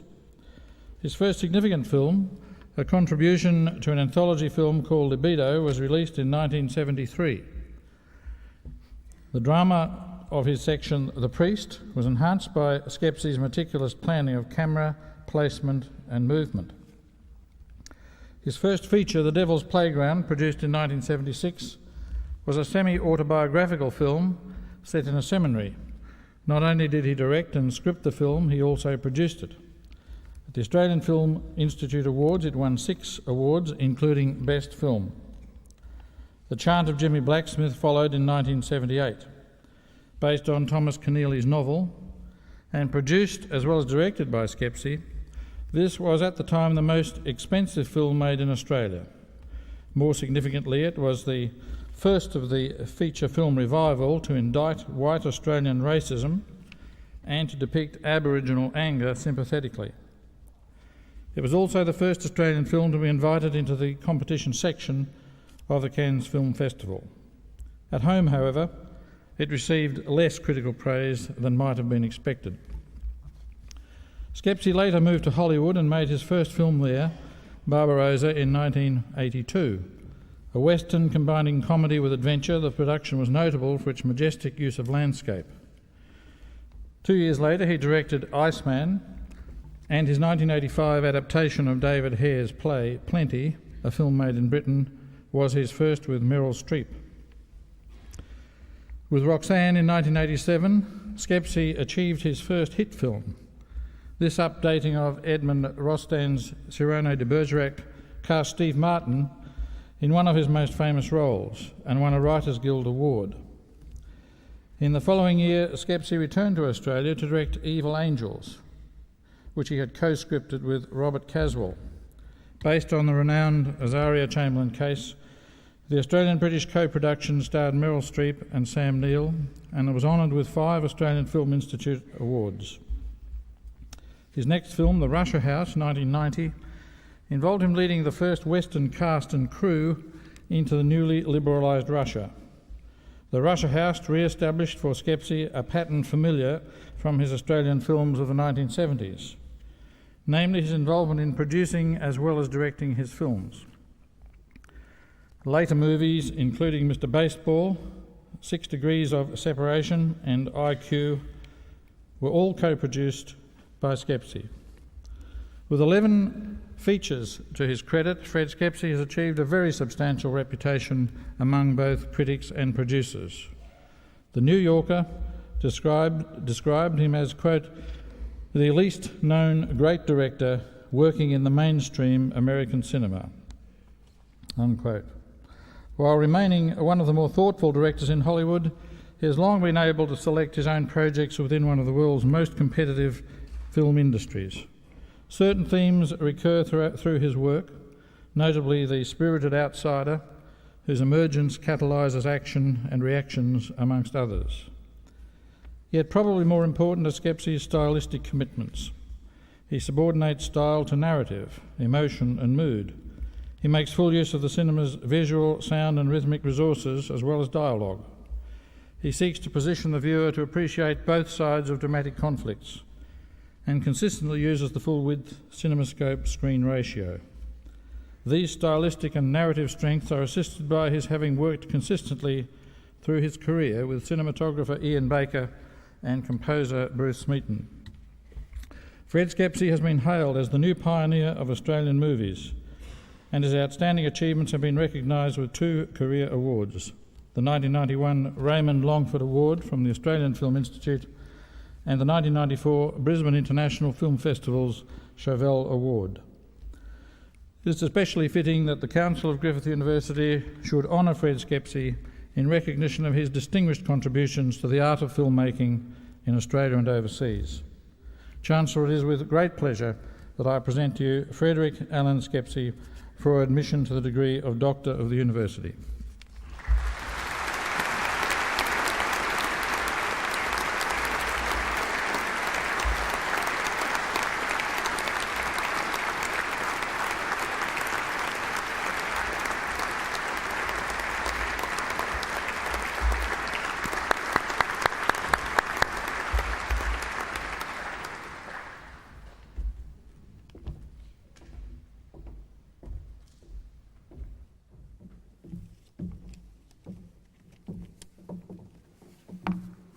I now call upon Mr. Fred Skepsey, Doctor of the University, to deliver the occasional address.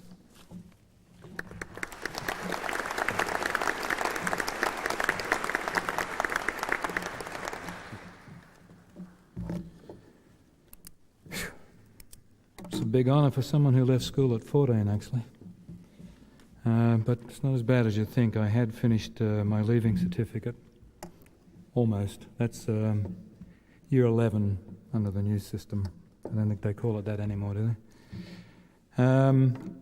I sort of had thought of going on and doing matriculation or 12th year, and in those days there was it was considered that I would probably have to repeat if I did that before I went to university because I would have been too young.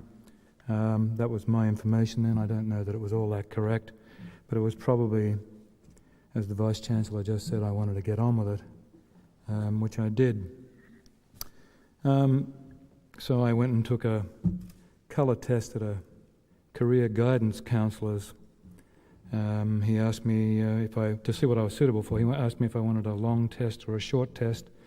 And I said I wanted a short test and that I was interested in advertising, so he gave me a test of 3 colours, which I got right, and he said I was perfect for advertising. I don't think he was far wrong in that respect, but I wasn't perfect for advertising. In fact, I hated it and just about everything that it stood for, even though I made a lot of money making commercials, particularly once I got into film. But I can assure you most of that money went into my first 2 feature films. In fact, when I did Devil's Playground, It took me 5 years to get the money for that. Half the money that was in it was mine. A lot of my friends and a lot of cousins. I got a lot of 44 cousins, thank God. When I finished the film, in the first place, nobody had wanted it made. In the second place, nobody wanted to show it. No distributor in Australia wanted to show the film. So I had to make as much money again as it cost me to make the film so that I could hire the cinemas to release it and put on my own advertising campaign. And that meant I had to work 2 shifts a day doing commercials while I was completing the film so that I could get that money to do it. So I guess I can't be too hard on advertising.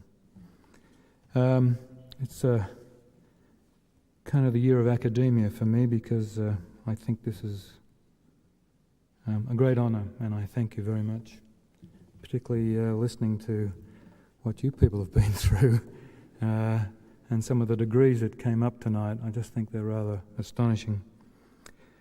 The other reason it's a year of academia for me is I've just completed a film about Einstein, but not as you know him as a physicist or a genius, but as Cupid. This kind of had the people in Princeton a little wary of me when I first got there. Einstein is rather a religious figure, it seems. In fact, if you know anything about Einstein, he'd be rather horrified to be thought of like that in any way, shape or form. And the film is really about what is intelligence. It's about Einstein tries to get his niece, who's an academic, away from a fellow academic who's a clinical psychologist and lives in his own world and not very much in the real world. He wants her to understand that you have to live as much with your heart as with your mind. And so he tries to team up with a rather intelligent motor mechanic. I was pretty suited for this film because when I first left school, I thought that's what I was going to be.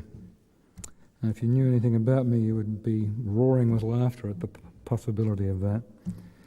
I do think there are all kinds of intelligences, but I do think to have the opportunity to study, to get away from commercial pressures, to take a time in your life where you devote it to just call it higher learning if you like, is a great opportunity that probably anyone who misses is genuinely missing out on something. Whether it's with a film school, whether it's with a university, to be free of commercial pressure, to experiment, to discover that a lot of really great people have had not only the thoughts you thought you were originating, but far greater thoughts. And it can save you an awful amount of time struggling around in your own brain. So I think it's a wonderful thing, and in many ways, I almost regret not doing it. I'm not totally regret not doing it because I did it in another way. I used to be very embarrassed for a while when people talked to me about literature or theatre and knew an enormous amount more than I did on the subject, until I realised one day that in fact I'd been doing my own study on films since the age of 15, films from all around the world, not just America, hardly America at all in fact, and that by the time I was 25 I probably had seen more films from more countries than almost anybody and knew them in detail and knew what they had to offer. And I actually consider it a failing that all schools at the moment don't teach film appreciation, particularly since there is so much leisure time in society now. I think that film, serious film, not junk film, but serious film should be taken up as a genuine course just as serious as art or literature, and the fact that it isn't really does not speak well for those kinds of films being appreciated in the future. When you know, one of the things about working in Hollywood, which I don't do all the time, but I occasionally do. And I don't live in Hollywood, I live in New York and partly in Melbourne. And the reason I don't is because that town feeds on itself for its ideas. It's not for nothing that a great deal of your television programs are now set in television programs. And I think that's rather a shame and try to avoid it. And it's a personal thing of mine, I think, that you should get outside your own discipline as much as you possibly can. My inspiration doesn't come from other film, it does to a certain extent, obviously, but to broaden my approach, my inspiration comes from music, from art, from theatre, and now I'm catching up on the literature. I think you need to constantly be studying things right outside your own discipline, to not get set to find out what, particularly if you're in an area where you're going to have to deal with the world or present the world in some way, you better make sure you know something about it, something way outside of any narrow specialty that you may have selected as your own personal area. In mine, it's film, but to do it well, I believe you've really got to look beyond the barriers of film. Unfortunately, that doesn't really happen a lot in commercial film. When I was doing this, I was setting up the the course for directing at the film school, the Australian Film and Television School, when it was called the Interim Film and Television School. And much to the horror of the students, I was bringing dentists along to give lectures, and they couldn't quite see what this had to do with film. I also brought along architects and lawyers, and given more time I probably would have brought carpenters as well. And the reason for that was that I believe that people get into their specialties and then they somehow think that they've got some knowledge or some privileges way beyond other people, and that theirs are the only disciplines that matter. Whereas in actual fact, I've met many dentists who have a far more creative approach to their work than I might have had at that time. The processes that they go through, whether it's, for some surgery to the roof of the mouth, some painless way of, giving you root canal. They go through quite a creative process, believe it or not, and it's remarkably similar to the one that writers and directors often go through. And I think to make people realise that as well as expose them to other aspects of life, not only makes them feel less superior, but I think makes them ultimately better at what they do. And it allows you to incorporate other perspectives. I think learning is really what I'm talking about, and I'm constantly learning, and I think the day I stop learning, I'm really going to be finished. I'll either start repeating myself or just be finished. I'll run out of ideas. But having said all that, unfortunately, the learning will help you choose, in my case, subjects, and may help you develop some shortcuts. But what I've found is that halfway through any film I'm doing, I've already learnt an enormous amount that I would like to be able to apply to that film, and everything I'm doing is now, to my mind, old hat. And the sadness is I can't apply it to that film because I would destroy its style and its discipline, and it would end up being a mishmash. So I have to wait until the next film before I can apply that knowledge. And then, of course, when you get the next film, that knowledge isn't relevant because you're on a completely different subject. The only thing I have learnt, though, is that despite all the exigencies, bad behaviour from actors, I'm sure you've all heard about that, filming films like The Iceman, when you're filming in minus 42 degrees centigrade,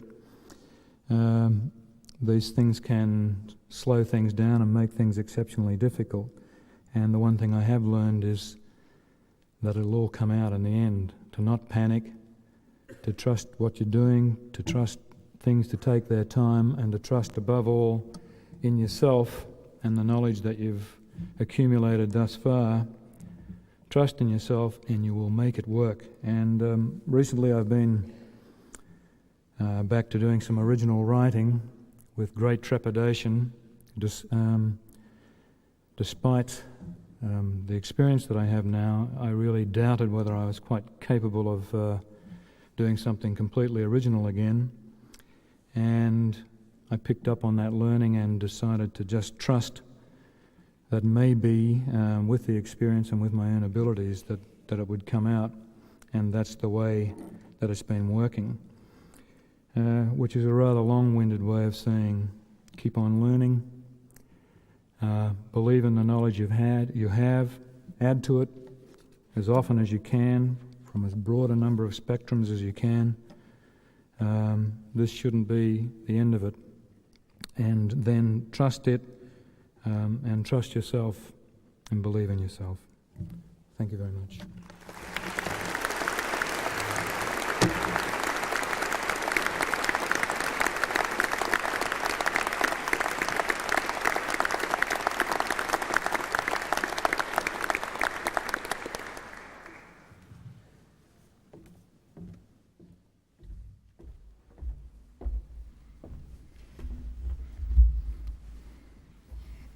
Chancellor, it's my privilege and pleasure on behalf of all of us tonight to thank Fred Skepsey for his challenging address to our graduates following our conferral upon him of the university's highest honour.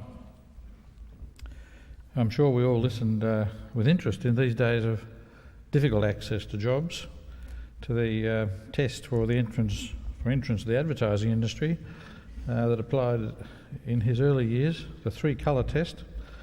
I'm still not quite sure what it means, but we have conferred a three-colour gown that continues this tradition in Fred Skepsey's life.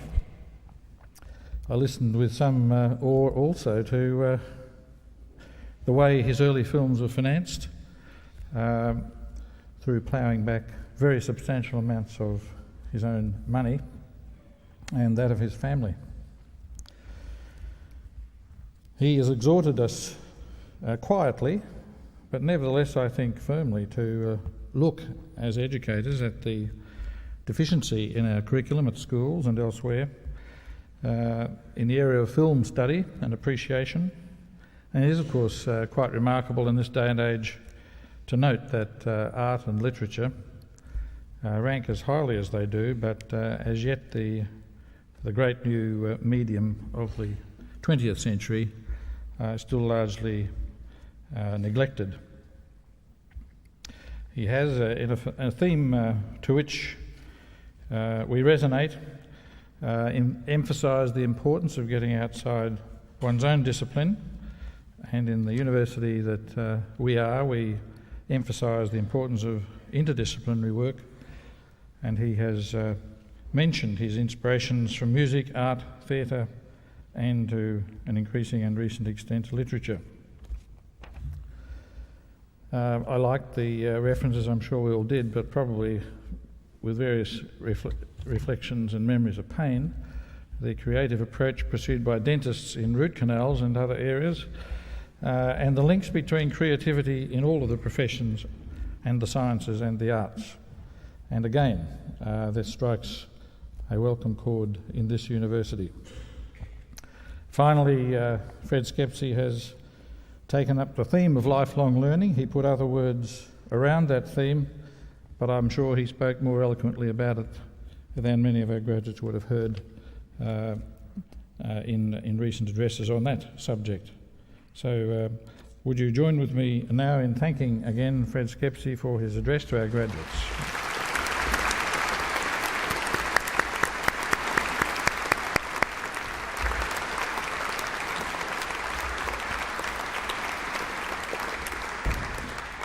And in the spirit of lifelong learning, may I offer my congratulations to our graduates and exhort them to join our Alumni Association and stay in touch with your learning organisation, Griffith University, through your lives. Thank you very much.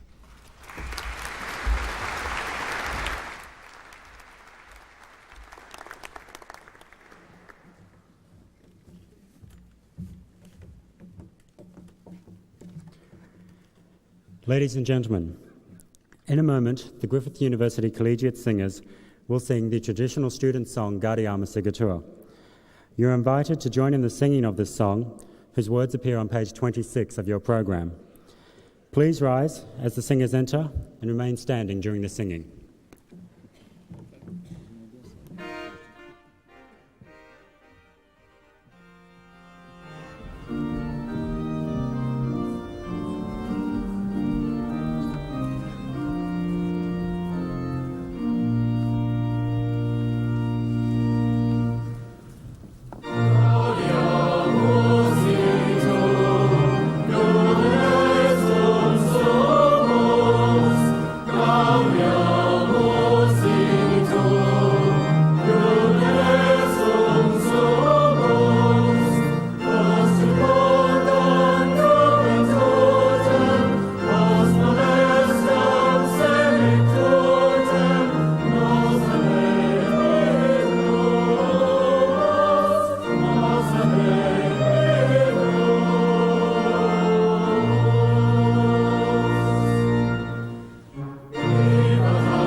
Ladies and gentlemen, the ceremony is now concluded. When the fanfares begin, please remain standing as the Day's party, the staff procession and the graduates retire. Thank you.